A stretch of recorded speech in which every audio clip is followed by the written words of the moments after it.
நம்ம நாட்டில் ஒரு மனுஷனோட மனசும் கடல் அலையும் ஒன்று. எப்பயுமே அலை பாஞ்சுக்கிட்டே இருக்கும். வேறு வழி இல்லை. எதையாவது வாங்கிடணும், இப்படி நின்றணும், அப்படி ஆயிரணும், பெரிய ஆளாக மாறிடணும். இப்படித்தான் இன்றைக்கி மனுஷங்க வாழ்க்கை ஓடிக்கிட்டு இருக்கு. ஒவ்வொருத்தனும் ஒவ்வொரு கேரக்டாக போவாங்க. ஒருத்தன் பண வழியில் போவேன், ஒருத்தன் பெண் வழியில் போவேன், ஒருத்தன் போதை வழியில் போவேன். இப்படித்தான் ஒவ்வொருத்தரும் வாழ்க்கையும் ஓடிக்கிட்டு இருக்கு.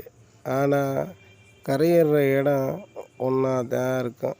ஏன்னா அதுதான் மனசாச்சே. அலை பாஞ்சிக்கிட்டே தானே இருக்கும். அதுக்கு ஓய்வு கிடையாது. இந்த மாதிரி தான் மனுஷங்க இன்றைக்கி ஓய்வு இல்லாமல் வாழ்ந்துக்கிருக்காங்க. என்ன செய்ய, பாவம் மனசுன்னு ஒன்றை படைச்சிட்டான்ல ஆண்டவன். அதனால தான் அலை பாஞ்சிக்கிட்டு இருக்காங்க.